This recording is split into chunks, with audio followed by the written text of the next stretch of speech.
Dito lang po ako natingin pag ako'y nakuha ng mura. Proven and tested. Nasaktuhan lang talaga ang kapal. Oh. Tingnan nyo ka po. Talagang saktuhan lang po yan. Dahil ang katapat po nito, ang nasa ilalim po nito, ay yun po ang mura. Yun po ang sakto ang laman. Sakto pong kasarapang kainin. Kaya ito mga katukay, titestingin natin kung proven and tested nga ito. Ganito pong kalaki. Yun naman po pala mga katukay, ay sigon din sa laki ng niyog. Pag ang niyog isaktuhan lamang, ay di mga gantong kalakalaang. Yan po oh, gakamao ko. Maliit-liit naman pala po. Pero pag ang niyog ay malalaki, ay di mas malaki po dito. At pag ang niyog maliliit, mas maliit po dito. Kumbaga ito nasa itaas at yung nasa ilalim nito, yun ang kukuhanan natin. At yun po ang mura. Ito na po ang nakuha natin. Di na rin po tayo kukuha ng kutsara. Kung tintip lamang po sa pagkuha ng kutsara, ay pipiliin nyo po yung mambok. Huwag po ito. Ito po mga katukay oh. Yan po yung 3 piraso yung umbok na yan. Ay dyan po kayo mamimili kung alang kukuhanin nyo. Bago natin buksan.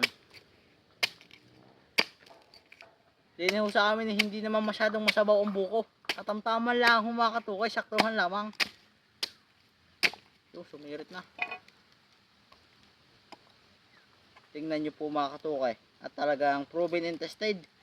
Nasaktuhan lang talaga ang kapal. Oh. Tingnan nyo ka po. Kaya mga katukay oh.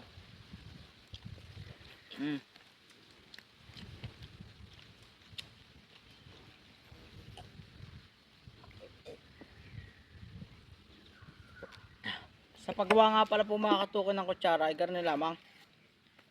Sabi ng iba po masarap daw pong kumain pag garing kutsara ang gamit. Ay yun naman yung sadyang masarap ang mura mga katukay. Pero wala akong kinalaman ng kutsara sa isinarap ng mura. Ako hindi maalam gumawa ng kutsara.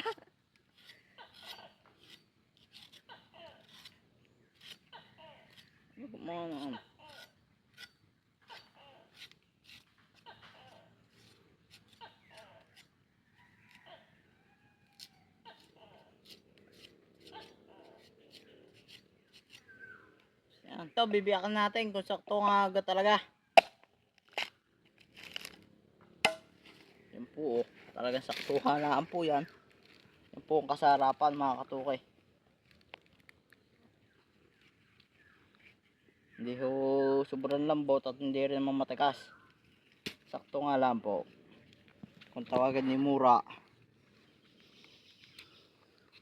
yung kasunod na rin malauhog.